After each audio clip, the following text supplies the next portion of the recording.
عمومی طور پہ جب ولی کا ذکر آئے تو اس کے ساتھ کرامت کا تصور ساتھ جڑا ہوا ہوتا ہے، لیکن یہ بات ذہن میں رکھیں کہ یہ ولی کو اللہ کی طرف سے دیا گیا اعزاز تو ہے، لیکن یہ ولی کی علامات سے نہیں ہے۔ یعنی ولی کے لیے جو شرطیں ہیں، جو نصاب ہے، وہ ایمان اور تقوی ہے۔ اگر کسی کے اندر یہ دو خوبیاں پائی جائیں اور وہ کمال درجے کی موجود ہوں، لیکن کرامت آپ تک نہ پہنچے یا ظہوری نہ ہو ساری زندگی، تو اس کے ولی ہونے میں شک نہیں ہے۔ اور ایک شخص کے اندر آپ کرامت دیکھیں لیکن یہ دو خوبیاں نہ پائی جائیں تو اس کو ہم کرامت ہی قرار نہیں دے سکتے، وہ استدراج ہوگا۔ ہر وہ خرق عادت امر جو بغیر کسی شخص سے ظاہر ہو اور ہو خرق عادت ما فوق الفطرت چیز ہو تو اس کو قدرت الہیہ کہیں گے، اور اگر وہ نبی کے ہاتھوں سے اعلان نبوت سے پہلے صادر ہو جائے تو اسے ارہاس کہا جاتا ہے، اعلان نبوت کے بعد ظاہر ہو تو اسے معجزہ کہا جاتا ہے، اور وہی چیز کسی ولی کے ہاتھ سے ظاہر ہو تو اسے کرامت کہا جاتا ہے، اور اگر کسی عام بندہ مومن کے ہاتھوں سے ظہور پذیر ہو تو اسے معونت کہا جاتا ہے، اور اگر وہی کام کسی کافر سے یا کسی فاسق و فاجر کے ہاتھوں سے ظاہر ہو تو اسے استدراج کہا جاتا ہے، جس طرح دجال کے ہاتھوں سے قرب قیامت میں ہوگا کہ وہ مارے گا بھی اور زندہ بھی کرے گا۔ اب استدراج میں اور کرامت میں فرق کرنا یہ عام آدمی کے بس کا ہوگی نہیں، وہ کیسے کرے گا؟ تو اس کے لیے سادہ کلیہ یہ ہے کہ ایمان اور تقوی کی شرط کے ساتھ اس چیز کو کرامت کہا جائے گا، اور اگر یہ دونوں شرطیں نہیں پائی جا رہی تو وہ پھر استدراج ہوگا۔ تو اس لیے ولی کو پہچاننے کے لیے کرامت معیار ہی نہیں ہوا، کرامت نصاب ہی نہیں ہوا، ولی کو پہچاننے کے لیے ایمان اور تقوی ہوا۔ اگر کرامت کو معیار بنا لیں گے تو پھر استدراج والے کو بھی ولی ماننا پڑے گا، اور یہی وجہ ہے کہ بہت سارے لوگوں نے ایسے لوگوں کے اوپر جو کسی بڑے بزرگ کی گدی پہ بیٹھ گیا، یا وہ چار لوگوں نے اس کو مان لیا یا اس کے شعبے چل گئے اور شریعت کا واضح تارک ہے اور لوگ اس کو اللہ کا ولی مان رہے ہوتے ہیں، اس لیے کہ ان کے ہاں معیار وہ نہیں ہے جو قرآن نے دیا ہے۔ قرآن نے دیا الذین آمنوا وکانوا یتقون، اور کرامت معیار نہیں ہے، وہ ایک ثمرہ ہے، اس ثمرے کو پہچانا جائے گا اس اصل نصاب کے بعد۔ اس کو صرف ایک مثال سے سمجھاتا ہوں۔ حضرت داتا گنج بخش علی حجویری علیہ الرحمہ نے کشف المحجوب میں یہ واقعہ لکھا ہے۔ کہتے ہیں کہ شیخ علی الخواص ایک بہت بڑے بزرگ تھے، وہ سفر پہ جا رہے تھے اور صاحب حال تھے، با کمال تھے، واقعتاً اللہ کے ولی تھے۔ ایک شخص آیا اور ہانپتا کامتا ان کے پاس آ کے رکا، کہا آپ شیخ علی الخواص ہیں؟ فرمایا ہاں۔ تو کہا کہ میں لمبا سفر کر کے آیا ہوں اور آپ کی صحبت میں کچھ دن گزارنا چاہتا ہوں، تو آپ مجھے اپنی صحبت کے شرف سے محروم نہ رکھیے۔ تو حضرت شیخ علی الخواص نے مراقبہ کیا اور اسے کہا کہ مجھے تیرے بدن سے کفر کی بو آ رہی ہے۔ اللہ والوں کو اللہ نے بصیرت کا نور دیا ہوتا ہے۔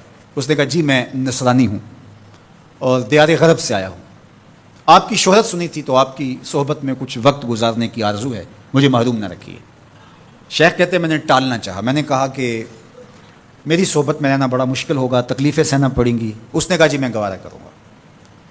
فرمایا ٹھیک ہے۔ کہا کہ میں چلتا گیا اور وہ بھی میرے ساتھ تھا۔ 8 دن گزر گئے، کبھی کھانا ملتا، کبھی 2 لقمے لے لیتے، کبھی پانی پی کے گزر اوقات ہوتی، کبھی گھاس کھا لیتے۔ ایک دن اس کا وجود کپ کپا رہا تھا بھوک کی شدت کی وجہ سے۔ اس نے مجھے کہا شیخ آپ اللہ کے بندے ہیں، میں نے عہد تو کیا تھا کہ کوئی آپ سے مطالبہ نہ کر پاؤں، لیکن اب میری سخت جواب دے گئی، تو آپ اللہ کے مقرب ہیں، تو اللہ کے اس قرب کی وجہ سے اس سے دعا کیجئے تو وہ میرے اور آپ کے کھانے کا انتظام کر دے۔ کہتے ہیں کہ میں اس کی حالت کو دیکھ کر کے سجدہ ریز ہو گیا اور اللہ کی بارگاہ میں نے یہ دعا کی مالک اس کافر کے سامنے رسوا نہ کرنا۔ کہا جب میں نے سر اٹھایا تو آسمان سے ایک طبق اترا جس کے اوپر 2 پیالے شربت کے تھے اور 2 روٹیاں تھیں، تو میں نے ایک پیالہ اور ایک روٹی اس کو دے دی اور ایک خود لے لی، اور پھر سفر شروع ہو گیا۔ 8 دن پھر گزر گئے، پھر ایک دن وہی حالت کہ اس کا بدن کپ کپانے لگا۔ تو میرے دل میں آیا کہ روز روز حالت ایک جیسی نہیں ہوتی، تو اس دن تو لاج رہ گئی تھی، تو کہیں آج یہ پھر نہ بول پڑے۔ تو قبل اس سے کہ یہ بولے میں نے بول کر کے کہا کہ تو بھی عیسائیوں کا بہت بڑا پیر پادری ہے، تو آج تیری باری ہے۔ تو کہتے ہیں جب میں نے اس کو کہا تو اس نے میرے سجدے میں سر رکھ دیا، اور میں دل ہی دل میں سوچا کہ اس کا سجدہ ریز ہونا کیا معنی رکھتا ہے جب ایمان ہی نہیں ہے۔ تھوڑی دیر کے بعد جب اس نے سر اٹھایا تو آسمان سے بھی طبق اترا جس پر 4 پیالے شربت کے اور 4 روٹیاں تھیں۔ تو اس نے 2 روٹیاں اور 2 پیالے میری طرف بڑھائے اور 2 پیالے اور 2 روٹیاں اپنی طرف کر لی اور کہا کہ کل یا شیخ کھائیے۔ میں نے کہا میں نہیں کھاؤں گا، اس لیے کہ کرامت ہو نہیں سکتی اور استدراج کا کھانا جو ہے وہ میں کھا نہیں سکتا، چونکہ تم کافر ہو تو میں استدراج کا کھانا کھاؤں تو یہ نہیں ہو سکتا۔ تو اس نے کہا کل یا شیخ، شیخ کھائیے اور میری طرف سے 2 مبارکیں وصول کیجیے۔ میں حیران ہوا، نے کہا کیا مبارکیں؟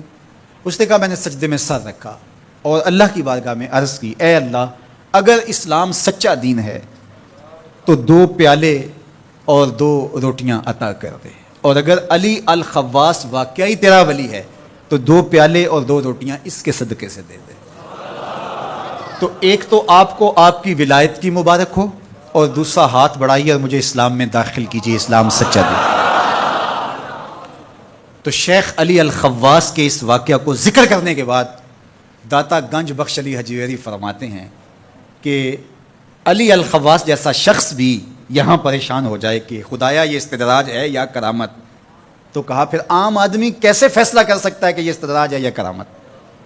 تو کہا کہ اس کو یہی دیکھنا پڑے گا ایمان اور تقوی ہے کہ نہیں۔ تو ایمان اور تقوی یہ علامت ہے کسی کے ولی ہونے کی۔